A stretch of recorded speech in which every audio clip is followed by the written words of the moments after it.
नमस्कार, news at 10 में आप सभी का स्वागत। मैं हूं आपके साथ भावना नैयर। शुरुआत कर लेते हैं न्यूज एट 10 की टॉप हेडलाइंस के साथ। प्रधानमंत्री नरेंद्र मोदी की फिजी के प्रधानमंत्री सिटिवेनी राबुका से नई दिल्ली में मुलाकात आज। राष्ट्रपति द्रौपदी मुर्मू से भी मिलेंगे राबुका। दोनों देशों के संबंधों को मिलेगी नई उड़ान।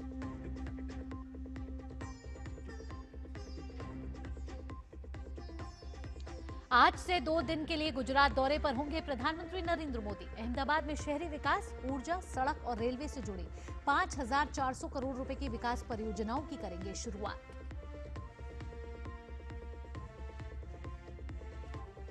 अपने गृहनगर लखनऊ पहुंचे अंतरिक्ष यात्री शुभांशु शुक्ला। एयरपोर्ट पर हुआ भव्य स्वागत। मुख्यमंत्री योगी आदित्यनाथ करेंगे शुभांशु का सम्मान।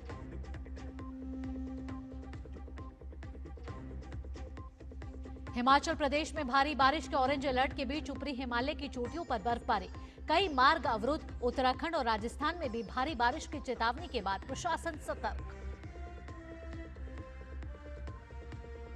और खेल की खबरों में एशियाई निशानेबाजी चैंपियनशिप में भारत का परचम। ऐश्वर्य प्रताप सिंह तोमर ने 50 मीटर राइफल 3 पोजीशन में जीता स्वर्ण पदक। और अब खबरें विस्तार से। फिजी गणराज्य के प्रधानमंत्री सिटिवेनी लिगामामादा राबुका 3 दिन के भारत दौरे पर हैं। फिजी के प्रधानमंत्री राबुका की ये पहली भारत यात्रा है। फिजी के प्रधानमंत्री राबुका आज राष्ट्रपति द्रौपदी मुर्मू और प्रधानमंत्री नरेंद्र मोदी से मुलाकात करेंगे। इससे पहले राबुका आज राजघाट पहुंचकर महात्मा गांधी को पुष्पांजलि भी अर्पित करेंगे। इससे पहले कल फिजी के प्रधानमंत्री ने केंद्रीय मंत्री और भारतीय जनता पार्टी के राष्ट्रीय अध्यक्ष जेपी नड्डा से मुलाकात की थी। मई 2023 में प्रधानमंत्री मोदी ने फिजी की अपनी यात्रा के दौरान पोर्ट मोरेस्बी में फिजी के प्रधानमंत्री राबुका से मुलाकात की थी। फिजी के प्रधानमंत्री की ये यात्रा भारत और फिजी के बीच दीर्घकालिक और स्थायी संबंधों को रेखांकित करती है। और अब खबर प्रधानमंत्री नरेंद्र मोदी के गुजरात दौरे से जुड़ी हुई, जहां 2 दिवसीय दौरे पर रहने वाले हैं प्रधानमंत्री नरेंद्र मोदी। गुजरात में जाने वाले हैं। राज्य के लिए करीब 5,400 करोड़ रुपए से अधिक की कई विकास परियोजनाओं का उद्घाटन और शिलान्यास करने वाले हैं। प्रधानमंत्री मोदी की ये यात्रा के दौरान ढांचागत और मूलभूत विकास परियोजनाओं की शुरुआत करेंगे। क्या है प्रधानमंत्री मोदी के दौरे में खास, देखिए इस खास रिपोर्ट में।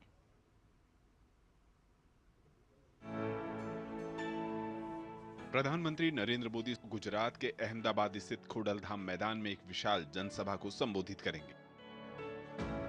वह गुजरात में बुनियादी ढांचे, कनेक्टिविटी से जुड़े इंफ्रा का उद्घाटन, शिलान्यास करेंगे। गुजरात में बिजली वितरण नेटवर्क के आधुनिकीकरण के लिए 1,000 करोड़ रुपए से अधिक की परियोजना का उद्घाटन करेंगे। 5,000 करोड़ से भी ज्यादा रुपए का विकास का खातमुहूर्त और लोकार्पण होने वाला है। साथ में दूसरे दिन हासलपुर के अंदर जापानीज कंपनी के साथ ईवी कंपनी का पूरा लोकार्पण होने वाला है। वहीं रेलवे की 1,400 करोड़ रुपए से अधिक की लागत वाली परियोजनाओं का शुभारंभ होगा, जिसमें 65 किलोमीटर लंबी महसाणा पालनपुर रेल लाइन का दोहरीकरण और कटोसन रोड साबरमती के लिए एक यात्री ट्रेन का शुभारंभ शामिल है। 3 लाइनें, एक है महसाणा से पालनपुर, दूसरी है कड़ी से कटोसन और तीसरी है बेचरा जी जो कार की फैक्ट्री है वहाँ से रनौज। ये 3 लाइनों का डेडिकेशन है। पीएम प्रधानमंत्री आवास योजना शहरी के तहत अहमदाबाद। और अब देखिए केंद्रीय गृह मंत्री अमित शाह का विशेष साक्षात्कार। गृह मंत्री जी, एनआई के साथ बात करने के लिए धन्यवाद। नए विधेयक आप इंट्रोड्यूस कर रहे हैं, आपने जेपीसी में भी भेजा है। 30 दिनों से ज़्यादा अगर कोई इलेक्टेड रिप्रेजेंटेटिव हिरासत में जाता है और उसे पद से हटाया जाएगा। आपने कहा कि क्लॉज ज़रूर गंभीर होने चाहिए, लेकिन इनोसेंट अंटिल प्रूवन गिल्टी, क्या इस सिद्धांत को ये उलट नहीं जाता इससे? देखिए, सीधे सवाल से मुझे नहीं लगता कि आप बिल की स्पिरिट के साथ न्याय कर पाएगी। मैं आपके माध्यम से पूरे देश की जनता को बताना चाहता हूँ कि 130वां संशोधन क्या है। 130वें संशोधन में, ये संविधान संशोधन है, इसमें हमने एक प्रावधान किया है कि प्रधानमंत्री, मुख्यमंत्री, भारत सरकार के मंत्री या राज्य सरकार के मंत्री किसी भी गंभीर आरोप में अगर अरेस्ट होते हैं और 30 दिन तक उनको जमानत नहीं मिलती है तो मुख्यमंत्री या प्रधानमंत्री मंत्री के केस में उनको उनके स्थान से मुक्त करेंगे। अगर वो नहीं करते हैं तो अपने आप कानूनन वो मुक्त हो जाएंगे। ये प्रावधान 130वें संवैधानिक संशोधन में हमने किया है। अब सबसे पहले मैं स्पष्ट कर देता हूं, संसद के अंदर चुनी हुई सरकार कोई भी विधेयक लाए या संवैधानिक संशोधन लाए, इसको सदन के सामने रखने में क्या विरोध हो सकता है? जबकि मैंने स्पष्ट कर दिया था कि इसको हम दोनों सदनों की संयुक्त समिति को सौंपेंगे। वहां आप आपके विचार व्यक्त कर सकते हैं।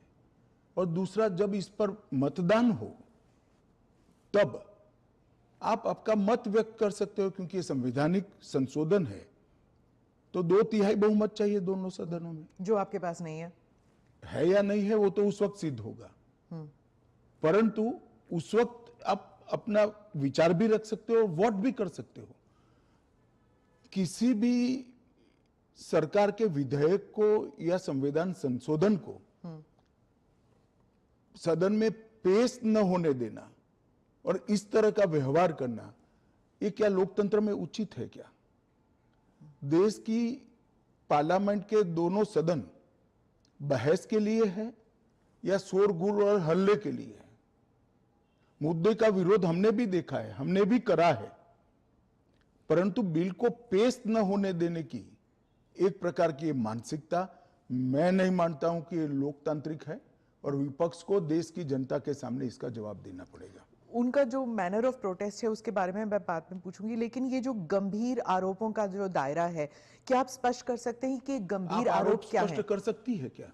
हाँ, तो वही मैं आपसे तो जरा पूछिए आरोप। तो क्या आरोप हो सकते हैं? कैपिटल मतलब मर्डर, रेप, ऐसे वाले जो नहीं, पहले विपक्ष का इस बिल में विरोध क्या है वो तत्वतः आप बता सकती है क्या? इसका मूल विरोध का कारण जो विपक्ष ने मीडिया को समझाया होगा, हाँ, वो आप हमें बताइए। तो वो तो कह रहे हैं कि आप इस बिल के जरिए आप जो इलेक्टेड रिप्रेजेंटेटिव है, जिनके पास मैंडेट है और जिनका जनाधार से कनेक्शन है, आप उसको उलट रहे हैं और आप 30 डेज में आप बेल नहीं मिलेगा तो वो हट जाएंगे, और ये तो it is like political suicide या पॉलिटिकल मर्डर।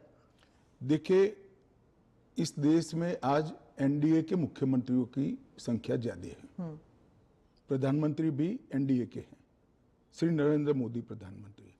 तो ये बिल सिर्फ विपक्ष के लिए क्वेश्चन खड़ा नहीं करता, हमारे मुख्यमंत्रियों के लिए भी क्वेश्चन खड़ा करता है।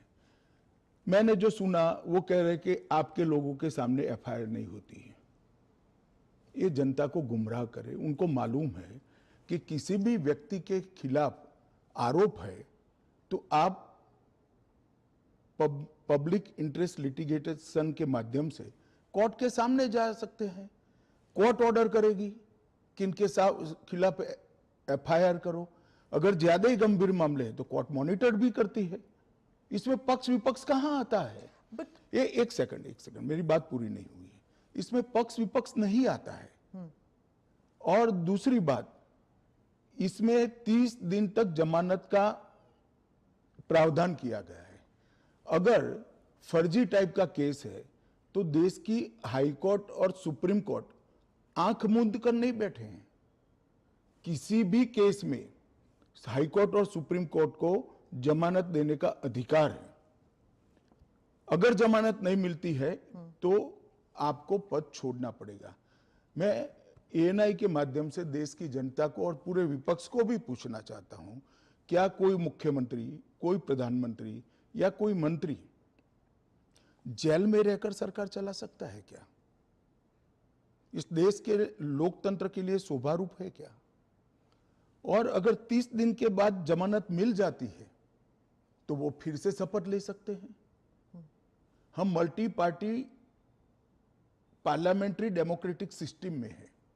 जब आपके पास सदन में बहुमत होता है, एक मुख्यमंत्री को किसी भी कारणसर जेल में जाना पड़ा, 30 दिन तक जमानत नहीं हुई, तो अब वो पदमुक्त हो जाएंगे, परंतु उनका बहुमत तो बना रहेगा। जैसे ही मुक्त होंगे वो फिर से मुख्यमंत्री बन सकते हैं। ये जो गंभीर आरोप होते हैं इन लोगों के खिलाफ, वो उनको साबित करने के लिए या उनसे छुटकारा पाने के लिए इतना वक्त लग जाता है। आप जैसे जो डेमोक्रेसीज हैं, बाकी डेमोक्रेसीज हैं, वहाँ पे क्या होता है कि वो हट जाते हैं और फिर वापस आते हैं। यहाँ पे तो जेल में डाल देते हैं। देखिए, जेल में डालने का जो प्रावधान है वो एनडीए सरकार ने नहीं बनाया है, वो सालों से यहाँ चल रहा है।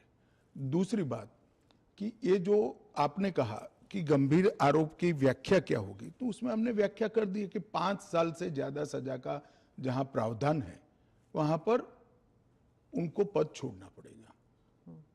कोई छुटपुट आरोप के लिए पद नहीं छोड़ना है, मगर जिन पर करप्शन के आरोप है या 5 साल से ज्यादा सजा के आरोप है, ऐसे मंत्री, मुख्यमंत्री या प्रधानमंत्री जेल में बैठकर सरकार चलाए, ये कितना उचित है। पर दोष के ऊपर कैसे कर सकते हैं? पहले मैं आपको सिद्धि तो हो जाए ना। मैं आपको बताना चाहता हूं, आज भी भारत के जन प्रतिनिधित्व कानून जो है उसके अंदर प्रावधान है कि किसी भी चुने हुए प्रतिनिधि को 2 साल या इससे अधिक समय के लिए सजा होता है तो वो अपने स्थान से मुक्त हो जाएंगे सांसद के रूप में।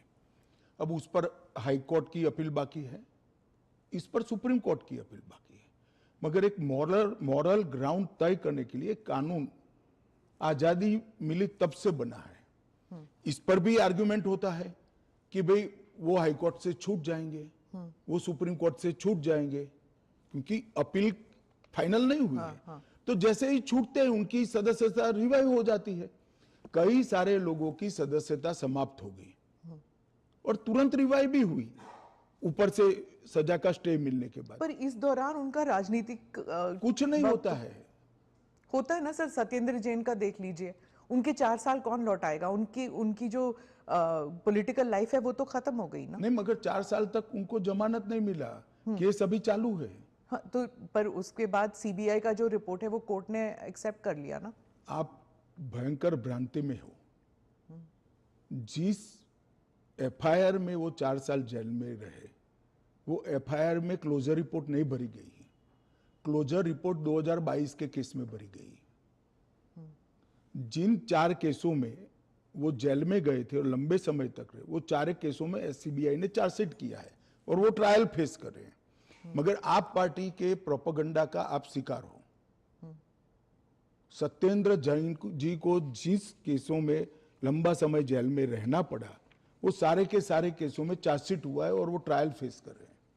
और अरविंद केजरीवाल जो थे उनका भी ऐसे ही हुआ था, बेल मिला और फिर उसके बाद वो वापस आ गए। क्या यही होने वाला है हर नॉन बीजेपी चीफ मिनिस्टर के साथ? तो आप मुझे एक बात का सवाल जवाब दीजिए। नॉन बीजेपी बीजेपी छोड़ दीजिए, दोनों के लिए समान कानून है, परंतु किसी ने भी जेल से सरकार चलानी चाहिए क्या? आजादी से अब तक कई सारे नेता जेल में गए, कई सारे मुख्यमंत्री भी गए, मंत्री भी गए, और सबने इस्तीफा देकर जेल में गए। अभी अभी एक ट्रेंड शुरू हुआ कि जेल में जाने के बाद भी इस्तीफा नहीं देना। ढेर सारे ऐसे लोग हैं जिन्होंने इस्तीफा दिया।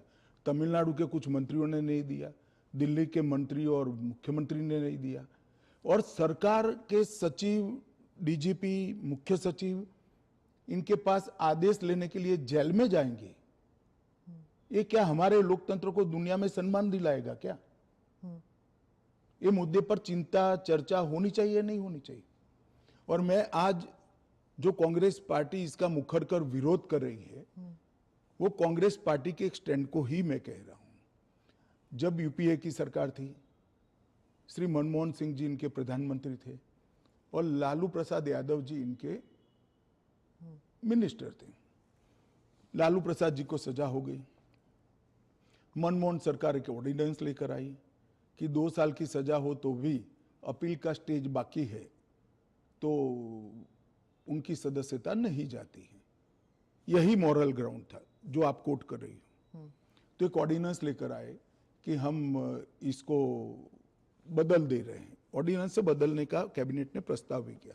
यही श्री राहुल गांधी इसको कंप्लीट नॉनसेंस कहकर सार्वजनिक रूप से प्रेस कॉन्फ्रेंस में फाड़े थे ऑर्डिनेंस को, और देश की कैबिनेट ने और देश के प्रधानमंत्री ने जो फैसला लिया था, उनकी पार्टी के ही प्रधानमंत्री ने जो फैसला लिया था, उसका मॉरल ग्राउंड पर उन्होंने मखौल उड़ाया था। और मनमोहन सिंह एक सॉरी फिगर बनकर रह गए थे पूरी विश्व के सामने। आज वही राहुल गांधी बिहार में सरकार बनाने के लिए सजा हो गई, वो लालू प्रसाद जी को गले मिल रहे हैं। ये ड्यूअल स्टैंडर्ड नहीं है क्या? ये शोभा देता है क्या? तीन चीजों से ये सारे आरोप खारिज हो जाते हैं। एक तो प्रधानमंत्री जी ने स्वयं अपने आप को इसमें डाला है। एक जमाने में कांग्रेस 39वां संविधान, प्रधानमंत्री ने डाला है, पहले नहीं थे क्या प्रधानमंत्री? ना, पहले तो प्रोविजन ही नहीं था। तो जब कानून ड्राफ्ट हो रहा था तो उन्होंने खुद डाला अपना? हाँ, खुद डाला है। पहले 39वां जो संशोधन था, इसमें इंदिरा जी उपराष्ट्रपति राष्ट्रपति के साथ साथ खुद को भी इनके खिलाफ कोई वैधता नहीं रहती है चुनावी मुकदमों का एक संविधान संशोधन लेकर आई थी। वो खैर कांग्रेस पार्टी और श्रीमती इंदिरा गांधी की नैतिकता का सवाल है। नरेंद्र मोदी जी अपने खिलाफ खुद संविधान संशोधन लेकर आए हैं कि प्रधानमंत्री भी जेल में जाएगा तो उसको इस्तीफा दे देना पड़ेगा। पर इससे एक एक्स्ट्रा जुडिशियल पावर कह लीजिए जो भी एक अधिकारी को नहीं मिल जाता कि प्रधानमंत्री से भी ज्यादा सीनियर हो जाता है वो? जी, आप ऐसे बात करिए जिसमें जैसे इस देश में कोई कोर्ट ही नहीं है। पर कोर्ट में डिलेज होते हैं ना सर? ये कानून आने के बाद नहीं होंगे, क्योंकि कोर्ट को तुरंत इंटरवीन करना पड़ेगा। किसी चुने हुए प्रतिनिधि को खारिज करने का प्रावधान हुआ है। मैं तो उल्टा कहता हूं, इससे यस और नो जो होना है वो जल्दी हो जाएगा। तो प्रेशर कोर्ट्स पे होगा डिक्लेयर करने के लिए? प्रेशर होगा ये कहना ठीक नहीं है। हाँ। मगर हमारी कोर्ट भी, पर उसी सुनिए ना, हमारी कोर्ट भी कानून की गंभीरता को समझती है। जब 30 दिन के बाद पद छोड़ना है तो वो उसके पहले इसका फैसला करेगी कि बेल मिलना चाहिए या नहीं मिलना चाहिए। हाईकोर्ट में जब केस गया कि श्री केजरीवाल जेल में है, तब उनको वहां से इस्तीफा देने चाहिए। एक पब्लिक इंटरेस्ट लिटिगेशन फाइल हुआ। हाईकोर्ट ने कहा कि हम सैद्धांतिक रूप से मानते हैं कि इनको छोड़ देना चाहिए मॉरल ग्राउंड पर, परंतु अभी के कानून में कोई प्रावधान नहीं है। चलिए, अब कानून में प्रावधान हो गया। मेरा बहुत स्पष्ट मानना है, मेरी पार्टी का मानना है, देश के प्रधानमंत्री का मानना है कि इस देश में कोई भी मुख्यमंत्री हो, मंत्री हो या प्रधानमंत्री हो, जेल में रहकर सरकार नहीं चला सकते। पहले भी कई लोगों ने मॉरल ग्राउंड पर इस्तीफा दिया है। लाल कृष्ण अडवाणी जी ने दिया था, येदुरप्पा जी ने दिया था, ईश्वरप्पा जी ने दिया था, जॉर्ज फर्नांडिस जी ने दिया था। कई सारे लोगों ने मॉरल ग्राउंड पर इस्तीफे दिए। कोई जेल में जाकर सरकार नहीं चलाई। इवन हेमंत सोरेन ने दिया था रिसेंट पास्ट में। जब वो छूट कर आए तो फिर से मुख्यमंत्री बन गए। अब इसका हमने कानूनी प्रोविजन किया है, क्योंकि जब पहले कानून बने होंगे, संविधान बना होगा, तब संविधान निर्माताओं ने ऐसी निर्लज्जता का कल्पना नहीं करा होगा कि कोई भी मुख्यमंत्री जेल में जाएगा और अंदर से मुख्यमंत्री बना रहेगा। खैर, अब ऐसी घटनाएं हुई है रिसेंट पास्ट में, तो हमें हमारी नैतिक मूल्यों के स्तर को गिरने नहीं देना चाहिए। एक कानून नैतिक स्तर के मूल्यों को एक आधार देगा और इससे हमारा लोकतंत्र निश्चित रूप से मजबूत होगा। गृह मंत्री जी, विपक्ष कह रहा है कि सरकार जो है वो इस तरह के जो सिचुएशन बनाएगी या फिर कोर्ट पर दबाव डालेगी कि 30 दिन में जमानत नहीं मिलेगा। अगर 30 दिन में जमानत नहीं मिल जाता तो फिर the entire thing falls through. देखिए, ये उनका पद से चिपक रहने के लिए एक अलग प्रकार से बनाया हुआ खूबसूरत आर्ग्यूमेंट है। मैं मानता हूं हमारी कोर्ट संवेदनशील है और जब किसी का पद जाता है तो निश्चित रूप से कोर्ट समय मर्यादा में उनकी जमानत के फैसले करेंगे, जो भी होगा उसका। मैं विपक्ष के लिए नहीं लिखा, पक्ष विपक्ष जो भी होगा, इसकी जमानत के फैसले तुरंत ही करने की पद्धति भी डेवलप होगी, ऐसा मेरा स्पष्ट मानना है। वो तो कहते हैं कि पॉलिटिक्स ऑफ वेंडेटा होगा, क्योंकि जो इन्वेस्टिगेटिंग ऑफिसर है, जो पुलिसिंग है, वो सब सेंट्रल के कमांड अगर में आ आप जाता पूरी है। चीज में से आपकी सरकार है नहीं, तो फिर पूरी मैं आपसे चीज में से पूछूंगी। कोर्ट को बाहर ही रख रही हो। तो कोर्ट जाने से पहले इन्वेस्टिगेशन भी तो होगा ना। इन्वेस्टिगेशन तो पुलिस के हाथ मैं में है। समझ गया, इन्वेस्टिगेशन हो गया, गलत हुआ, मान लीजिए आरोप भी मान लीजिए, अरेस्ट भी गलत हुई, तो 30 दिन में कोर्ट कहेगा अरेस्ट गलत है। और वेंडेटा की बात कांग्रेस पार्टी कर रही है, इनको शोभा नहीं देता जी।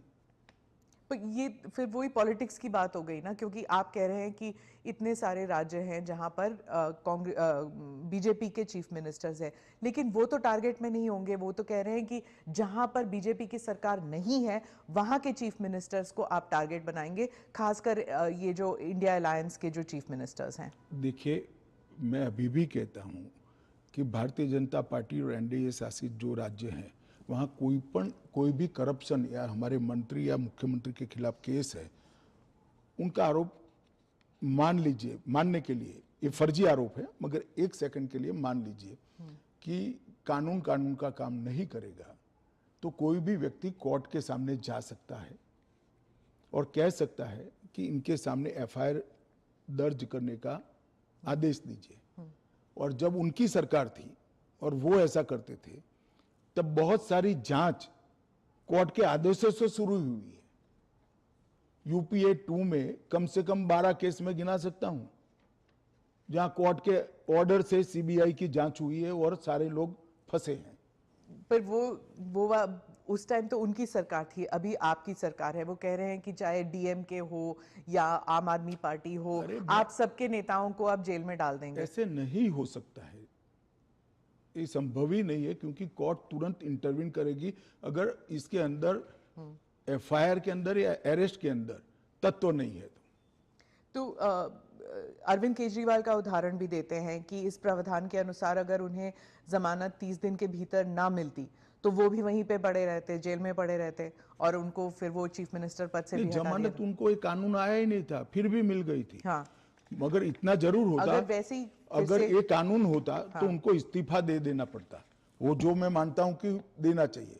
बाहर निकलकर जब पब्लिक विरोध करने लगी तो उन्होंने दे भी दिया, मॉरल ग्राउंड पर ही दिया। अब कानूनन देना पड़ेगा, इतनी ही बात है। तो चुनाव फेस करने के पहले उन्होंने मॉरल ग्राउंड पर इस्तीफा देकर आतिशी जी को दिल्ली की मुख्यमंत्री, क्योंकि जैसे ही घूमने लगे पब्लिक ने सवाल करे। आपने कहा कि आप जीपीसी में भेजने वाले हैं, लेकिन ऑपोजिशन जो कह रहे हैं, जैसे टीएमसी जो फोर फ्रंट पे है ऑपोजिशन में, इसमें इस मामले में वो कह रहे हैं कि वो जेपीसी का हिस्सा बनेंगे ही नहीं, वो बॉयकॉट कर देंगे। फिर क्या होगा? नहीं, क्या होगा तो हम क्या कर सकते हैं? तो फिर आप कानून ले आएंगे फिर? तो उनको कौन ना बोल रहा है कि आप मत बनो, क्योंकि हम कह ही रहे हैं कि आप बनिए। आप अगर पार्लियामेंट चलाने के जो नियम बने हैं वो नियम को भी स्वीकार नहीं करोगे और आप कहोगे कि हमारी इच्छा है वही फाइनल हो, भले हम विपक्ष में हैं, ऐसा नहीं हो सकता। सरकार उनको मौका दे सकती है, अगर वो मौके का स्वीकार नहीं करते हैं तो हम क्या कर सकते हैं? हम तो रिसीविंग एंड पर हैं। क्योंकि वो रिसीविंग एंड पे हैं आप। निश्चित रूप से अगर जेपीसी बनाने का निर्णय होने के बाद भी वो जेपीसी का बहिष्कार करते हैं तो सरकार के पास विकल्प क्या? वो कह रहे हैं कि आप सिर्फ उनका स्टैंप चाहते हैं, ये तो संविधान की हत्या है ये। ऐसा नहीं है, जेपीसी में अनेक साक्ष्य बुलाए जाते हैं, सार्वजनिक जीवन के भी बुलाए जाएंगे। आप एप्लीकेशन करोगी तो आपको भी बुलाएंगे, आपका रिकॉर्ड होता है और वो सारे दलीलों का, साक्ष्यों के दलील का काट कर रिपोर्ट तैयार होता है और वो रिपोर्ट के आधार पर बिल को बदला जाता है। तो पूरी पार्लियामेंट की संवैधानिक प्रक्रिया को ही सिरे से खारिज करते हैं। फिर तो आप ऐसे भी कह सकते हो कोई भी कानून हम पास नहीं होने देंगे, हम विरोध करेंगे। कि महत्वपूर्ण बिल है, सभी पार्टियों के सदस्यों की राय पार्टी से कंसल्ट कर एक कंसीडर्ड राय जेपीसी के सामने आनी चाहिए। और अगर जेपीसी नहीं आता, अगर वो बहिष्कार करते हैं, तब क्या होगा? तो कुछ नहीं होगा, जेपीसी अपना काम करेगी। तो कैसे काम करेगी? अगर बहिष्कार कर रहे हैं तो फिर तो पूरे ऑपोजिशन के बगैर तो मौजूदा लोग काम करेंगे। कल को आप अगर ऑपोजिशन अभी से लेकर 4 साल तक कोई काम में सहयोग नहीं होता है देता है तो देश नहीं चलेगा क्या? स्मिता जी, ऐसे नहीं चलता है। हम इतना ही कर सकते हैं कि उनको बोलने का मौका दे, उनको बात रखने का मौका दे। अगर वो अपनी बात रखना ही नहीं चाहते हैं, अगर बोलना ही नहीं चाहते हैं, तो देश की जनता भी तो देख रही है ना चीजों को। विपक्ष का यही कहना है कि आप हमेशा कह रहे हैं, इस बिल को लेकर कह रहे हैं कि जुडिशरी डिसाइड करेगा, जुडिशरी, लेकिन जुडिशरी में सारे केसेस इतनी लंबे तौर पर विलंबित होती केस है नहीं चलते हैं। और एक सेकंड, जुडिशरी में बेल के केस कभी भी, मेरे अलावे किसी भी बेल का केस सुप्रीम कोर्ट में 5 दिन से ज्यादा नहीं चला है। पर ये इरिवर्सिबल हो गया ना, ये जो केसेस हो जाते हैं, अगर उनको पद छोड़ना पड़े तो ये इरिवर्सिबल हो गया ना, जमानत मिलने के बाद वो फिर से ले सकते हैं। हमारा इतना ही है कि जमानत नहीं होती तब तक आप जेल से सरकार नहीं चला सकते। तो चलो, जमानत मिलने में 30 की जगह 40 दिन हुआ, तो 40 दिन के बाद आप शपथ ले सकते हो। इसमें कोई जुडिशियल प्रोविजंस हैं क्या इस बिल में कि थोड़ा बहुत एटलीस्ट सुरक्षित महसूस करे एक यही सबसे बड़ा सुरक्षित महसूस करने का कारण है कि 30 दिन के बाद अगर आप इस्तीफा देते हो, उसके बाद में आपको जमानत मिलती है, जब चार्जशीट हो जाए वगैरह वगैरह, और जमानत अगर मिलती है तो आप शपथ ले सकते हो। इससे असुरक्षित होने का कोई भाव रखने का लोगों के कारण नहीं। नजरिए में आप ऑलरेडी गिल्टी साबित हो गए ना, अगर आपको इस्तीफा देना है, फिर से इलेक्शन लड़ना है। ऐसा है, इसके पहले कितने स्टेज आते हैं पहले आप जान लीजिए। सबसे पहले एफआईआर होती है, और सीबीआई है तो पीई होती है, प्रिलिमिनरी इंक्वायरी होती है, एफआईआर होती है। एफआईआर पर आप स्टे ले सकते हो। उसके बाद में आपकी पूछताछ होती है, इस पर भी स्टे ले सकते हो। इसके बाद में आपका समन निकलता है, उसके बारे में भी आप स्टे ले सकते हो, और अरेस्ट पर भी स्टे लेते हो, और अरेस्ट होती है तो फिर जमानत के लिए अप्लाई भी कर सकते हो।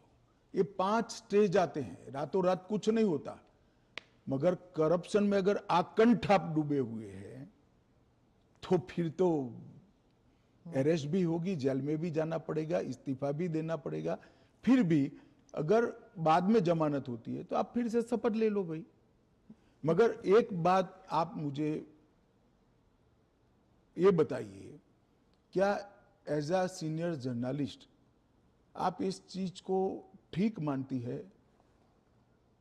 क्योंकि अभी तो नरेंद्र मोदी जी है तो ऐसा सवाल ही नहीं है, परंतु कभी भी देश का प्रधानमंत्री जेल में जाए तो जेल से देश का प्रधानमंत्री सरकार चलाए, वो ठीक मानती है क्या? देश का मुख्यमंत्री जेल में रहकर सरकार चलाए, वो ठीक मानते हैं क्या? क्या इस देश में ऐसी मान्यता है कि जो व्यक्ति पद पर बैठा है इसके अलावा देश चलेगा ही नहीं? भाई, आपके दल का बहुमत है, आपके दल का कोई अलग व्यक्ति आकर शासन चलाएगा। जब आपका बेल हो जाए आप जरूर चले जाइए वहां पर। मगर हमने कोई एक लेवल रखना है। फिर तो 2 साल के बाद सदस्यता भी क्यों जानी है? क्योंकि ऊपर अपील का अधिकार है, वो निर्दोष छूट सकते हैं। क्यों जानी चाहिए 2 साल? और वो कांग्रेस के समय में प्रावधान हुआ है कि अगर 2 साल से ज्यादा सेशन कोर्ट्स में जेल होती है, 2 साल से ज्यादा समय के लिए कैद का ऑर्डर होता है, तो आपकी सदस्यता अपने आप समाप्त हो जाती है। गृहमंत्री जी, मॉनसून सेशन में हमने देखा कि विपक्ष ने आप पर भी आरोप किया कि आप भी जेल गए थे, आप पे भी आरोप हुआ था। तो जब उन्होंने ऐसा कहा, आपने कहा कि मुझे नैतिकता के बारे में कांग्रेस से नहीं सीखना, उस बारे में आप बताएंगे हमें कुछ? जरूर बताऊंगा। मैंने इसलिए कहा था कि मेरे पे आरोप लगा और जैसे ही मुझे समन आया, अरेस्ट छोड़ दीजिए, सीबीआई ने मुझे समन किया, मैंने दूसरे ही दिन इस्तीफा दे दिया था। अरेस्ट तो मेरी बाद में हुई। जैसे ही सीबीआई ने मुझे समन किया था, मैंने दूसरे ही दिन इस्तीफा दिया था, और केस चला, और केस में जजमेंट भी आया कि ये पॉलिटिकल वेंडेटे का केस था और मैं पूर्णतया निर्दोष हूं। पर वो तो बाद में आया था ना, 2016। एक सेकंड सुनिए ना। हाँ। एक सेकंड, वो जजमेंट बाद में आया। बेल मेरी पहले हो गई थी, बेल मेरी पहले हो गई थी, और वो जजमेंट ऐसा आया कि कंप्लीटली पॉलिटिकल वेंडेटा के केस है, कहीं पर दूर दूर तक मेरा इस केस में इन्वॉल्वमेंट नहीं है और मुझे शंका के आधार पर बरी नहीं किया गया था। मेरे सामने के केस को खारिज किया गया था और मुझे बेल मिल गया था 96वें दिन पर। फिर भी मैंने फिर से शपथ लेकर गृह मंत्री नहीं बना था। इतना ही नहीं, जब तक मैं कंप्लीटली मेरे सामने के सारे आरोप क्वाश नहीं हुए तब तक मैंने किसी भी संवैधानिक पद पर शपथ नहीं ली थी। तो मुझे क्या विपक्ष नैतिकता के पाठ पढ़ाता है। इन लोगों ने इंदिरा जी के समय में प्रयास किया कि प्रधानमंत्री को शील्ड किया जाए और आज भी ये प्रयास कर रहे हैं कि अगर कभी जेल में जाना पड़े तो हम आराम से जेल से सरकार बनाएंगे, जेल को सीएम हाउस पीएम हाउस बनाएंगे और वहां जाकर डीजीपी जेल से ऑर्डर लेंगे, चीफ सेक्रेटरी जेल से ऑर्डर लेंगे, भारत सरकार के कैबिनेट सेक्रेटरी जेल से ऑर्डर लेंगे, भारत सरकार के गृह सचिव जेल से ऑर्डर लेंगे। इस तरह से देश चलेगा। और ये कल्पना ही मैं तो, मेरी पार्टी और मैं दोनों सिरे से खारिज करते हैं कि जो व्यक्ति बैठा है इसके बगैर इस देश का शासन नहीं चल सकता और इससे किसी का भी बहुमत पार्लियामेंट में या विधानसभा में प्रभावित नहीं होगा। एक सदस्य जाएगा, आपकी ही पार्टी के दूसरे साथी सरकार चलाएंगे और आप जब जमानत प्राप्त कर लोगे तो आप आकर फिर से शपथ कर सकते हो। इसमें आपत्ति क्या है? अमित शाह जी, आप बार बार जुडिशरी का हवाला देते हैं, लेकिन उस वक्त भी जस्टिस आफ्ताब आलम आपके घर आए थे आपसे सिग्नेचर लेने के लिए कि आप गुजरात से बाहर चले जाएंगे। ना, ऐसा नहीं हुआ है। आफ्ताब आलम साहब कभी मेरे घर पे आए नहीं है, ऐसी जरूरत भी नहीं पड़ी है। इन्होंने यहाँ रविवार के दिन स्पेशल कोर्ट बिठाकर मेरी बेल एप्लीकेशन को सुना और रिजेक्ट किया। ना, रिजेक्ट नहीं किया। इन्होंने कहा कि मुझे लगता है कि अमित शाह गृह मंत्री रहे, वो साक्ष्य को प्रभावित कर। तो मेरी जो वकील थी, इन्होंने कहा कि आपको अगर ये भय है तो जब तक बेल एप्लीकेशन डिसाइड नहीं होता हमारे क्लाइंट गुजरात के बाहर रहेंगे। वो मैंने स्टेटमेंट किया है। 2 साल आप बाहर रहे? हाँ, 2 साल में बाहर रहा, निश्चित रूप से बाहर रहा, क्योंकि 2 साल भारत के इतिहास में कभी भी किसी की बेल एप्लीकेशन 2 साल नहीं चली है। आलम साहब की कृपा से मेरी बेल एप्लीकेशन 2 साल चली, ज्यादा से ज्यादा बेल एप्लीकेशन 11 दिन तक चली है। आपने उस वक्त पहले भी जिक्र किया था अडवाणी जी के ऊपर कि उन्होंने भी इस्तीफा दिया था। जी, कहा था अडवाणी जी ने इस्तीफा दिया था। ढेर सारे हमारे कार्यकर्ता, मदन लाल खुराना वगैरह सारे सभी ने दिया था कि जब तक, अरे अभी हेमंत सोरेन जी ने दिया था। ये तो एक नया संस्कृति आया अभी। विगत 2 साल पहले ऐसा केस ही नहीं था कोई। सभी लोगों पर आरोप लगते थे, सब लोग इस्तीफा दे देते थे, बरी होकर राजनीति शुरू करते थे। तमिलनाडु के कुछ मंत्रियों ने इस्तीफा नहीं दिया, दिल्ली के मंत्री और मुख्यमंत्री ने इस्तीफा नहीं। और अगर इस तरह से इस समाज जीवन का, नैतिकता का स्तर आप राजनीति का और समाज जीवन का नीचे ले जा रहे हैं, इससे हम सहमत नहीं हैं। और अगर मैं अब पूछता हूं, आप मुझे पूछ रही हैं, तो लालू जी के वो ऑर्डिनेंस फाड़ने का, लालू जी के बचाने के लिए जो ऑर्डिनेंस मनमोहन सिंह लाए थे, वो ऑर्डिनेंस को फाड़ने का राहुल गांधी का औचित्य क्या था? अगर उस दिन वो मोरालिटी थी तो आज नहीं है क्या? क्योंकि आप लगातार 3 चुनाव हार चुके हो। मोरालिटी के स्टैंडर्ड्स चुनाव के जय पराजय के साथ जुड़े नहीं है। मोरालिटी के स्टैंडर्ड सूर्य और चंद्र की तरह हमेशा अपनी जगह पे स्थिर रहने। तो क्या आप कह रहे हैं कि राहुल गांधी कॉम्प्रोमाइज हो गए हैं आरजेडी के लिए? नहीं, मुझे कहने की कहां जरूरत है।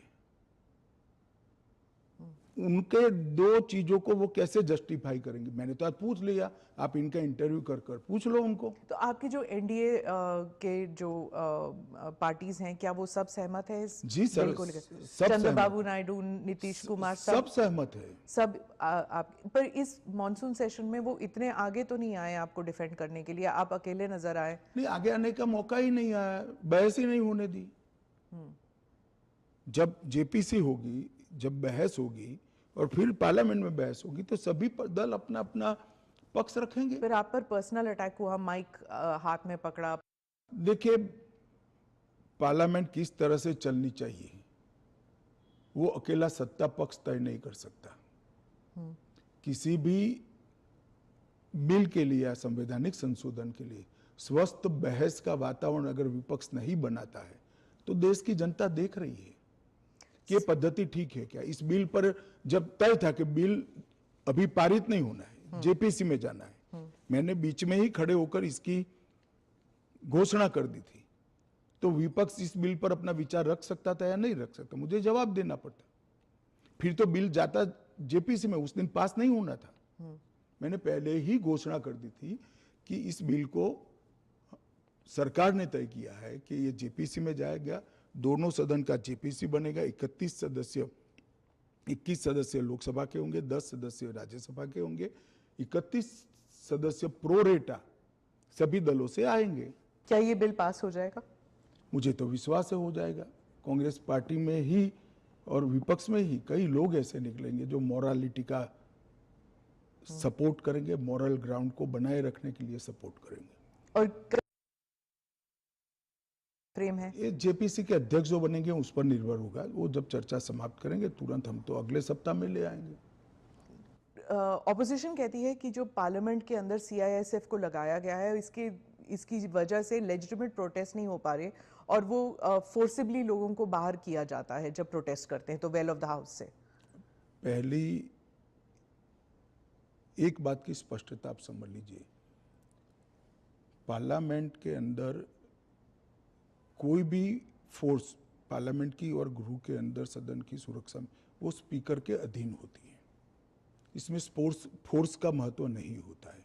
पहले भी दिल्ली पुलिस के जवान थे, अब सीआईएसएफ मार्शल्स थे ना पहले। तो वही मार्शल्स होते हैं, आज भी मार्शल्स ही है। वो जैसे ही संसद की सुरक्षा विंग में आते हैं वो सीआईएसएफ या दिल्ली पुलिस के जवान नहीं रहते, वो मार्शल माने जाते हैं और वो स्पीकर के तहत होते हैं। मार्शल सदन के अंदर तभी प्रवेश करते हैं जब स्पीकर उनको ऑर्डर करे। एक बात, ये जो बदलाव हुआ है वो एक बड़ी दुर्घटना हुई थी। कुछ वामपंथी लोगों ने संसद के अंदर स्प्रे किया था, कलर स्प्रे किया था। उस वक्त लोकसभा स्पीकर ने एक कमेटी बनाई और वो कमेटी में गृह सचिव भी थे, लोकसभा के सेक्रेटरी जनरल थे, राज्यसभा के सेक्रेटरी जनरल थे और कई लोग थे। उन्होंने मिलकर ये तय किया कि किसी ने किसी एक सीएपीएफ ने स्पेशल संसद की सुरक्षा के लिए ट्रेनिंग किया हुआ एक दस्ता बनाया जाए, जो दस्ता संसद सभ्यों की गरिमा, पार्लियामेंट्री प्रोसीडिंग की गरिमा और संसद की सुरक्षा तीनों का समायोजन कर काम कर पाए। और तब यह तय हुआ कि सीआईएसएफ के अंदर पार्लियामेंट की सुरक्षा के लिए एक स्पेशल दस्ता बनाया जाएगा। जो पहले दिल्ली पुलिस के लोग मार्शल के रूप में आते थे, उसी तरह से मार्शल के रूप में सभापति और स्पीकर के अंतर्गत काम करेंगे। पर ये एक सेकंड, वो संसद की बाहरी सुरक्षा को भी सुनिश्चित करते हैं और आंतरिक मार्शल का काम भी वो करते हैं, क्योंकि संसद के अंदर हथियार ले जाने की अनुमति किसी भी सुरक्षा कर्मी को नहीं है। पर ये पैरामिलिट्री हो जाता है ना ट्रेनिंग उनकी। दिल्ली पुलिस क्या होता है, वो भी पुलिस होता है, वो भी मेरे ही अंडर आता है। इनको बहाना चाहिए और वो एक प्रकार की भ्रांति जनता में खड़ी करना चाहते हैं, मगर वो निश्चित रूप से सफल नहीं होंगे, क्योंकि जनता से सीधा इंटरेक्शन उनसे कई गुना ज्यादा हमारा है। हम जनता से बात करते हैं, ऐसे ही आकर यहाँ नहीं बैठ गए हैं। मगर 3 चुनाव हारने के बाद मुझे लगता है फ्रस्ट्रेशन का जो लेवल है वो सामान्य विचार विवेक जो होता है वो गवा बैठा है। पर वो राहुल गांधी कहते हैं कि लोगों के बीच तो वो जाते हैं, ट्रक ड्राइवर के बीच जाते हैं, खेतों में वो चाह रहे हैं, आप लोग तो नहीं जाते हैं। ऐसा है कि मैनेज कर कार्यक्रम करना और जनसंपर्क करना, दोनों के बीच में बड़ा फर्क है। जब बिल्स की बात हो रही है और पारदर्शिता की बात हो रही है तो मैं वाइस प्रेसिडेंट इलेक्शन पर आऊंगी, पर उससे पहले पूछूंगी कि धनखड़ साहब के साथ क्या हुआ था। उन्होंने आपने प्रेशर डाला था उन पर रेजिग्नेशन के लिए? मुझे लगता है एएनआई ने रिसर्च विंग बंद कर दिया है। धनखड़ साहब का इस्तीफे का पत्र स्वयं स्पष्ट है। इन्होंने अपने आरोग्य का हवाला देते हुए इस्तीफा दिया है, स्वास्थ्य का हवाला देते हुए, और उन्होंने सरकार के मंत्री, प्रधानमंत्री और सभी सदस्यों का हृदय से उनके अच्छे कार्यकाल के लिए धन्यवाद किया है। फिर विपक्ष और सभी पूछ रहे, मीडिया भी पूछ रही है कि वो है कहाँ, हाउस अरेस्ट पे है कि क्या? ऐसा है कि सच और झूठ की व्याख्या आपने शायद विपक्ष क्या कहता है इसको बना ली। पर काफी सारे बैकग्राउंड इंफॉर्मेशन तो बाहर निकल रहा था ना कि वो कुछ ट्राई कर रहे थे। ये भी बात निकल रही है कि शायद कू कर रहे थे। कौन? धनखड़ जी। नहीं, ऐसी ऐसी कोई कोई बात नहीं है जी। इसमें बात का बतंकड़ नहीं बनाना चाहिए। धनखड़ जी संवैधानिक पद पर बैठे, अपने कार्यकाल में उन्होंने संविधान के हिसाब से अच्छा काम किया जी। इनकी निजी स्वास्थ्य की समस्या के कारण इन्होंने इस्तीफा दिया है। हाँ। इसको ज्यादा खींचकर कुछ ढूंढने का प्रयास नहीं करना चाहिए। देखिए, देश में बहुत सारी पॉजिटिव स्टोरीज हैं हमेशा इस तरह की स्टोरी के पीछे नहीं लगना चाहिए। जो एनडीए के जो वाइस प्रेसिडेंट कैंडिडेट है, कहा जाता है कि आपने उन्हें इसलिए पिक किया क्योंकि बीजेपी जो है अब तमिलनाडु में अपना खाता खोलना चाहती है, इसलिए। नहीं, ऐसा नहीं है।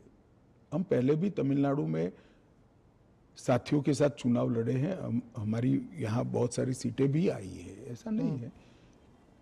कहीं से भी पिक करोगे तो ऐसे कारण बनाकर पूछा जाएगा। उपराष्ट्रपति का प्रत्याशी दक्षिण से आना इसलिए स्वाभाविक है क्योंकि पूर्व से राष्ट्रपति थी, पश्चिम और उत्तर से प्रधानमंत्री जी थे, तो दक्षिण से आना बड़ा स्वाभाविक है। अब आए हैं, इसको इस दृष्टि से नहीं देखना चाहिए।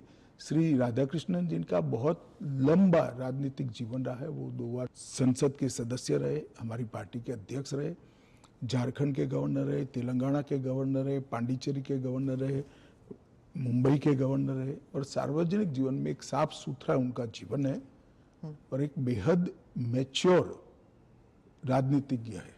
तो कई सारे एक्सपर्ट्स कह रहे हैं कि उनका चुनाव ये भी है कि वो आरएसएस के साथ उनका कनेक्शन है, इसीलिए ये तो ढेर सारे लोग, प्रधानमंत्री जी स्वयं का आरएसएस के साथ कनेक्शन है। धनखड़ जी का नहीं अरे था ना? सुनिए ना, मेरा भी है। तो हम लोगों का चयन देश ने इसलिए किया है कि हम आरएसएस से। आरएसएस के साथ कनेक्शन होना कोई माइनस पॉइंट है क्या? आप बताइए। जरा भी नहीं है। अटल बिहारी वाजपेयी जी भी आरएसएस से कनेक्टेड थे, श्री अडवाणी जी भी आरएसएस से कनेक्टेड थे, मोदी जी भी है, मैं भी हूँ, राधाकृष्णन जी भी है। और जो इंडिया अलायंस के जो कैंडिडेट है, उनके बारे में आपने कहा कि उन्होंने एक समय था जब उन्होंने मेरे कहने से क्या होता है, वो तो सुप्रीम कोर्ट का रिकॉर्ड है। सलवा जुडम को इन्होंने खारिज कर दिया। आदिवासियों का आत्मरक्षा का जो अधिकार था उसको उन्होंने समाप्त कर दिया। इसके कारण इस देश में नक्सलवाद 2 दशक ज्यादा चला है। उस वक्त नक्सलवाद अंतिम सांसें गिन रहा था क्योंकि जो आदिवासी थे, जो बच्चों को पढ़ाना चाहते थे, जिनके यहाँ रोड नहीं पहुंचता था, इससे परेशान थे, जिनके यहाँ स्वास्थ्य सेवाएं नहीं थी, वो परेशान थे। उन्होंने खुद की रक्षा के लिए सलवा जुडम बनाया था। इसको सुप्रीम कोर्ट ने खारिज कर दिया। ये तो सुप्रीम कोर्ट का रिकॉर्ड है, इनका जजमेंट है। और इसके बाद जो स्कूल तबाह हो गए थे नक्सलियों के कारण, वो स्कूलों में सीआरपीएफ और सुरक्षा बल बैठे थे। रातों रात एक ऑर्डर करके सबको बाहर कर दिया। कई जगह हमले हुए सुरक्षा बलों पर। ये दोनों जजमेंट, इसका जवाब श्री सुदर्शन रेड्डी से ज्यादा राहुल गांधी ने देना चाहिए कि उन्होंने क्यों पिक किया। जी, मैं तो मानता हूं यही क्राइटेरिया रहा होगा। नक्सल को सपोर्ट करने के लिए नहीं, वामपंथी विचारधारा। और ये जजमेंट से निश्चित रूप से नक्सल प्रोटेक्ट हुए हैं। तो क्या वाइस प्रेसिडेंट इलेक्शन भी अब it will be polarising factor? Polarisation क्या है? जब आप इतना बड़ा आरोप लगा रहे हैं कि और पोलराइजेशन अगर होगा भी तो किस मुद्दे पर होगा? देश की सुरक्षा के मुद्दे पर होगा। मैं मानता हूं देश की सुरक्षा पर सांसदों ने विचार करना चाहिए या नहीं करना चाहिए। एएनआई के साथ बात करने के लिए धन्यवाद। आपका धन्यवाद। केंद्रीय गृह मंत्री को आप सुन रहे थे। केंद्रीय गृह मंत्री ने मौजूदा समय के राजनीतिक और संवैधानिक मुद्दों पर अपनी राय रखी है। केंद्रीय गृह मंत्री अमित शाह ने एएनआई को दिए साक्षात्कार में कई अहम मुद्दों पर खुलकर बात की, जिसमें 130वां संविधान संशोधन विधेयक, उपराष्ट्रपति पद के चुनाव, जगदीप धनखड़ का इस्तीफा और साथ ही साथ आने वाले उपराष्ट्रपति पद के चुनाव और संसद की सुरक्षा को लेकर खुलकर बात की है, जहां कई अहम बातें केंद्रीय गृह मंत्री ने की है, जिसमें 130वां संशोधन विधेयक का मौजूदा वक्त की मांग बताया है। साथ ही साथ उन्होंने ये इस विश्वास के साथ कहा है कि संसद से ये पास होकर रहेगा। विपक्ष इस पर भ्रम फैलाने की कोशिश कर रहा है। और आइए आपको बताते हैं कि क्या मुख्य बातें केंद्रीय गृह मंत्री अमित शाह ने कही है। अमित शाह का ये खास इंटरव्यू आप देख रहे थे, जहां संसद से पास होकर रहेगा इस विश्वास के साथ कह रहे हैं 130वां संशोधन विधेयक। उन्होंने कहा कि जेल से सरकारें नहीं चल सकती हैं, भ्रष्टाचारियों को जेल से नहीं चलाने दी जाएगी सरकार, यही इस विधेयक का मुख्य उद्देश्य है। गृह मंत्री ने विपक्ष को पढ़ाया नैतिकता का पाठ, कहा हमें नैतिकता ना सिखाएं और विपक्ष से कहा कि लोकतंत्र की मजबूती चाहते हैं तो इस विधेयक को पारित होना जरूरी है। उन्होंने कहा कि अगर विपक्ष अपनी राय रखना चाहता है तो जेपीसी में रखिए, लेकिन संसद में अगर ये बिल लेकर आया जा रहा है तो उस पर विरोध करने का क्या मसला है। प्रधानमंत्री जी ने इस विधेयक में खुद को शामिल किया। उन्होंने कहा कि प्रधानमंत्री भी इस विधेयक में शामिल हैं, मंत्री शामिल हैं, सीएम शामिल हैं। गृह मंत्री की अपील के विपक्ष विधेयक पर जो गठित जेपीसी है उसमें सहयोग दे, और अगर वो सहयोग नहीं देता है तब भी जेपीसी चलेगी। और अगर इस विधेयक को पारित कराना पड़ा विपक्ष की नामौजूदगी में तो भी इस विधेयक को पारित कराने के लिए तमाम कोशिशें की जाएंगी, क्योंकि अलग अलग क्षेत्रों से राय ली जाएगी। अगर विपक्ष नहीं इसमें जुड़ता है तो जेपीसी रुकने वाली नहीं है। इसके साथ साथ केंद्रीय गृह मंत्री ने उपराष्ट्रपति चुनावों को लेकर बड़ी बातें कही हैं। उन्होंने कहा कि उपराष्ट्रपति चुनाव में जो एनडीए के प्रत्याशी हैं सीपी राधाकृष्णन, उनके लिए भी उन्होंने साफ तौर पर कहा कि वो एक योग्य प्रत्याशी हैं और जब 9 सितंबर को चुनाव होगा तो साफ तौर पर जाहिर हो जाएगा कि क्यों उनको प्रत्याशी चुना गया है। इसके अलावा जो इंडी गठबंधन के उपराष्ट्रपति पद के प्रत्याशी हैं उनको लेकर भी उन्होंने बड़ी बातें कही। साथ ही साथ अगर पूर्व उपराष्ट्रपति जगदीप धनखड़ के इस्तीफे की बात की जाए तो उन्होंने खुलकर कहा कि जगदीप धनखड़ ने अपने पत्र में ये साफ तौर पर लिखा था कि स्वास्थ्य कारणों की वजह से वे इस्तीफा दे रहे हैं। अगर विपक्ष इसको भी तूल देना चाह रहा है तो ये राजनीति सही नहीं है, क्योंकि उपराष्ट्रपति जगदीप धनखड़ जो थे वो संवैधानिक पद के साथ जुड़े हुए थे। ऐसे में उनके लिए ये बातें कहना शोभनीय नहीं है। उन्होंने विपक्ष को लेकर तमाम जो सवाल विपक्ष खड़े कर रहा है उसका बेबाकी और दो टूक के साथ जवाब दिया है। इस समय हमारे साथ वरिष्ठ पत्रकार रामकृपाल सिंह चर्चा में जुड़ गए हैं ज्यादा अपने विचार रखने के लिए। रामकृपाल जी, बहुत बहुत स्वागत है आपका जीजी न्यूज में। सबसे पहले जिस तरीके से केंद्रीय गृह मंत्री अमित शाह ने बेबाकी से हर विपक्ष के उस सवाल का जवाब दिया है जो इस समय देश जानना चाहता है, आपकी पहली प्रतिक्रिया? बहुत ही अच्छा, बहुत साफगोई से उन्होंने सब चीजें अपने हिसाब से जो भी है वो रखी है। और मैं कहूँगा कि बिल्कुल जो सच्चाई है, किसी तरह का भ्रम न रहे समाज में, लोगों के बीच में, इसलिए हर एक मुद्दे पर उन्होंने बहुत बेबाकी से जो तथ्य है उसको रखा है। और मैं समझता हूँ कि इससे जो एक भ्रम फैलाया जा रहा था, जिस तरह की स्थिति थी, उसका बहुत हद तक निराकरण हो जाए।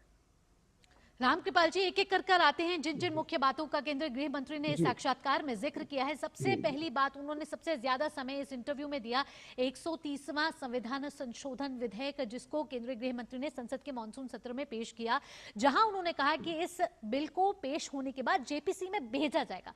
लेकिन विपक्ष इसको political vendetta, political suicide, political murder करके इस विधेयक को करार दे रहा है। इस पर केंद्रीय गृह मंत्री ने कहा, साफ तौर पर कहा कि विधेयक वर्तमान मौजूदा स्थिति की मांग है और ये ट्रेंड हो गया है इन कुछ सालों में, जब नैतिकता के लिहाज पर इस्तीफा नहीं दिया जाता, इस वजह से इस विधेयक की जरूरत पड़ाई है।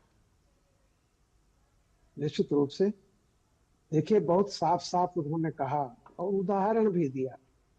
जब केजरीवाल जी का मामला था और सुप्रीम कोर्ट में एक जनहित याचिका दायर की गई कि इनको इस्तीफा देना चाहिए, उस पर सुप्रीम कोर्ट का जो टिप्पणी थी, सुप्रीम कोर्ट ने कहा कि यानी अदालत ने कहा कि हम इस बात पर सहमत हैं कि दे देना चाहिए, लेकिन वर्तमान संविधान में जो भी है ऐसा कोई नियम नहीं है कि हम उनको फोर्स कर सके।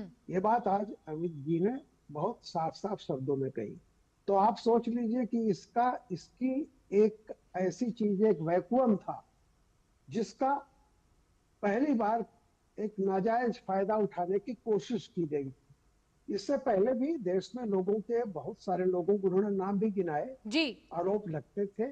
और जब कभी ऐसी स्थिति आती थी तो लोग इस्तीफा दे करके जाते थे, चाहे वो लालू जी रहे हों, सोरेन जी रहे हों, जितने भी लोग रहे सब पहले इस्तीफा दे दिया फिर जिग जाते थे। इसमें कांग्रेस के लोग भी ऐसे ही रहे हैं, जी इस्तीफा दिया उन्होंने, फिर उसके बाद ट्रायल को फेस किया। लेकिन पहली बार ऐसी स्थिति आई, और चूंकि सुप्रीम कोर्ट ने खुद इस बात का संकेत दिया कि इस पर स्थिति साफ करना बहुत जरूरी है भविष्य के लिए, तो ये जो संविधान संशोधन जो प्रस्तावित है, जी ये देखिए, ये तो सिर्फ एक, चूंकि अदालत ने भी कहा था और ये वैक्यूम है, तो ये विचार बिल के रूप में संसद में लाया गया है।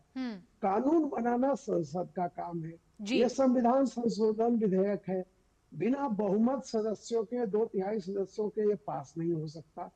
तो अभी तो मात्र ये है कि भाई ये सामने, हमारी संसद के सामने एक विचार रखा गया है, और खुद अमित शाह जी ने कहा बिल्कुल था विचार कि रखा गया है और जेपीसी को भेजने का भी प्रस्ताव यहाँ रखा गया है। और केंद्रीय गृह मंत्री बार बार ये कह रहे हैं कि अगर आपको इसमें मतभेद है, आपको इसमें कोई आपत्ति है, तो आप जेपीसी में आके अपनी राय रखें।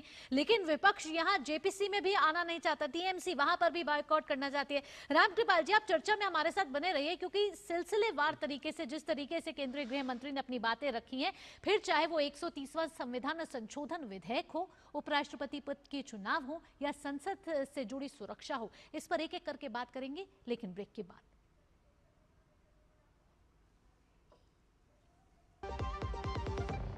प्लेटफॉर्म नंबर 2 से चलने वाली सुपरफास्ट एक्सप्रेस के यात्रियों आई एम हियर। तुम्हें नहीं, इसे मोबाइल चार्ज करना। दिमाग चार्ज कर अपना। ऐसे पब्लिक पोर्ट से फोन चार्ज किया तो पर्सनल डेटा होगा पब्लिक। देखा? पापा रुको, मैं पे करता हूँ। No signal. अब क्या करोगे? फ्री वाईफाई है ना? बुद्धू सुधर जा। पेमेंट्स के लिए नो ओपन वाईफाई, यानी फ्रॉड को करो बाय बाय। आरबीआई कहता है, करो सही शुरुआत, बनो फाइनेंशियली स्मार्ट। LIC लाया है unit linked insurance plan index plus. जीवन बीमा पाइए और निफ्टी स्टॉक्स के साथ अपने मार्केट रिटर्न्स को तेजी से बढ़ाइए। इस अट्रैक्टिव कॉम्बिनेशन के साथ अपना कल सुरक्षित कीजिए। सिर्फ 2500 रुपए मंथली प्रीमियम से शुरुआत कीजिए। आज ही LICindia.in पर जाएं। मेरी पसंद, मेरी पसंद, मेरी पसंद, मेरी पसंद, हमारी पसंद, हम सबकी पसंद। मजबूत देश का मजबूत सरिया हो गया स्टील। ब्रेक के बाद आपका स्वागत है। और कुछ देर पहले आप सुन रहे थे केंद्रीय गृह मंत्री को, जिन्होंने बेबाकी के साथ साफ साफ शब्दों में खुलकर 130वां संविधान संशोधन विधेयक हो, उपराष्ट्रपति पद के चुनाव हो, या जगदीप धनखड़ का इस्तीफा हो, इस पर अपनी खुलकर बात रखी। और हमारे साथ चर्चा में इस समय बने हुए रामकृपाल सिंह जी, जो वरिष्ठ पत्रकार हैं। आइए फिर से उनका रुख करेंगे। रामकृपाल जी, यहाँ केंद्रीय गृह मंत्री ने इतिहास को भी याद दिलाया। उन्होंने कहा इस विधेयक का कोई नया विधेयक नहीं है, और ये कोई एनडीए ये प्रावधान नहीं लेकर नहीं आया। इससे पहले उन्होंने मनमोहन सरकार की याद दिलाई। उन्होंने कहा कि मनमोहन सरकार ऐसा ही एक अध्यादेश लेकर आई थी, जहां लालू यादव को बचाने के लिए यह अध्यादेश लाया गया था, लेकिन उसी समय राहुल गांधी ने इस तरीके का ऑर्डिनेंस को फाड़ दिया था। अगर आज हम ये लेकर आ रहे हैं तो विपक्ष को इतनी मिर्ची क्यों लगी है? बिल्कुल सही कहा उन्होंने। और एक बात उन्होंने और कही कि नैतिकता जो होती है वो समय के साथ बदलती नहीं। उस समय राहुल जी ने, चूंकि सुप्रीम कोर्ट ने कहा था कि कोई भी सांसद या कोई भी जो भी है, अगर वो 2 साल से ऊपर की उसको सजा होती है तो उसकी सदस्यता चली जाएगी, ये नियम था उस समय। इस नियम को विशेषकर लालू प्रसाद यादव जी को बचाने के लिए एक ऑर्डिनेंस उस समय की सरकार ने, यूपीए की, राहुल जी की सरकार जो थी, मनमोहन सिंह की सरकार, उसने ऑर्डिनेंस लाया। और उस ऑर्डिनेंस को राहुल जी ने इसलिए फाड़ा कि वो तरह 2 साल की जो सजा का था सुप्रीम कोर्ट का, उसके पक्ष में राहुल जी थे। वो नहीं चाहते थे कि इससे छेड़छाड़ की जाए और ताकि किसी व्यक्ति को कोई एक तरह से अलग कानूनी राहत मिल जाए, इसलिए उन्होंने उस ऑर्डिनेंस को फाड़ के फेंक दिया था। आज वही बात अमित शाह ने कही कि जब उस समय की नैतिकता ये थी कि कोई भी मुजरिम जो है, जो अभियुक्त है, उसको किसी तरह की रियायत न मिले, अगर उसी तरह का एक प्रावधान आज संसद में पेश किया गया है जी, तो विपक्ष को किस बात की आपत्ति है? तो ये जो नैतिकता होती है समय के हिसाब से बदलने वाली, उस पर उन्होंने यह सवाल उठाया है कि आपका जो स्टैंड था कि एक शुचिता हो, और जो अदालत ने कहा था कि 2 साल से ज्यादा अगर किसी पर होता है तो उसको बाहर रखा जाए, तो उसी तरह का एक ऐसा प्रावधान लाना चाहिए।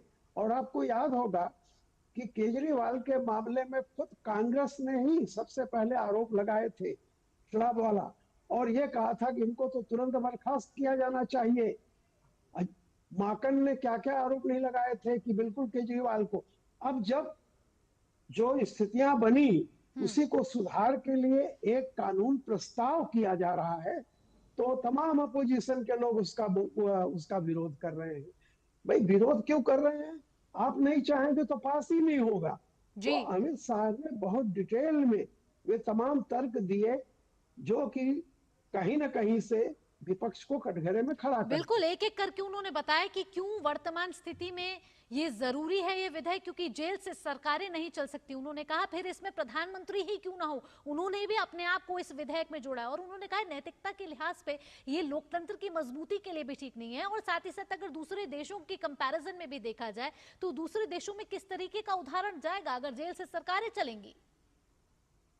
निश्चित रूप से देखिए, आप कल्पना कीजिए कोई भी कर्मचारी अगर कभी भी किसी अरेस्ट होता है तो उसका जब तक वो गिल्टी इनोसेंट ना प्रूव हो जाए तब तक सस्पेंशन में रहता है, हमेशा ये होता रहता है। तो लेकिन जो जनता के चुने हुए प्रतिनिधि हैं जो इस दावे के साथ आए थे कि हम नैतिकता और न्याय की बात कर रहे हैं कि जरा सा भी आरोप लगते ही इस्तीफा दे देना चाहिए, यही पार्टियां मांग कर रही थी। और जब उसी को एक कानूनी जामा पहनाने के आज स्थिति आई है तो विरोध। तो ये जो है दोहरा मापदंड, जनता के बीच में भी आप जनता के पास जाते हैं कि हम करप्शन को खत्म करेंगे, सारी चीजें करेंगे, और अगर उस दिशा में कोई एक प्रयास हो रहा है तो आप विरोध कर रहे हैं। तो ये जो दोहरा मापदंड है, इसको बहुत अच्छे ढंग से अमित शाह जी ने एक एक पॉइंट उदाहरण दे करके सारी चीजें जनता के सामने रखी। बिल्कुल, बहुत बहुत धन्यवाद रामकृपाल जी, आपने अपने विचार यहाँ रखे। और जिस तरीके से बेबाकी के साथ केंद्रीय गृह मंत्री अमित शाह ने 130वां संविधान संशोधन बिल हो, या फिर उपराष्ट्रपति पद के चुनाव हो, या फिर पूर्व उपराष्ट्रपति जगदीप धनखड़ का इस्तीफा हो, इसको लेकर अपनी बात खुलकर की है। और जनता के हर एक सवाल का यहाँ कहीं ना कहीं जवाब मिला है केंद्रीय गृह मंत्री के द्वारा। फिलहाल तमाम चर्चा में भाग लेने के लिए रामकृपाल जी आपका बहुत बहुत धन्यवाद। इसी के साथ न्यूज़ एट 10 में फिलहाल इतना ही। अगला कार्यक्रम आप देखने वाले हैं खबरों का सरपंच न्यूज पंच, मेरी सहयोगी कृतिका के साथ। मुझे दीजिए अनुमति, नमस्कार।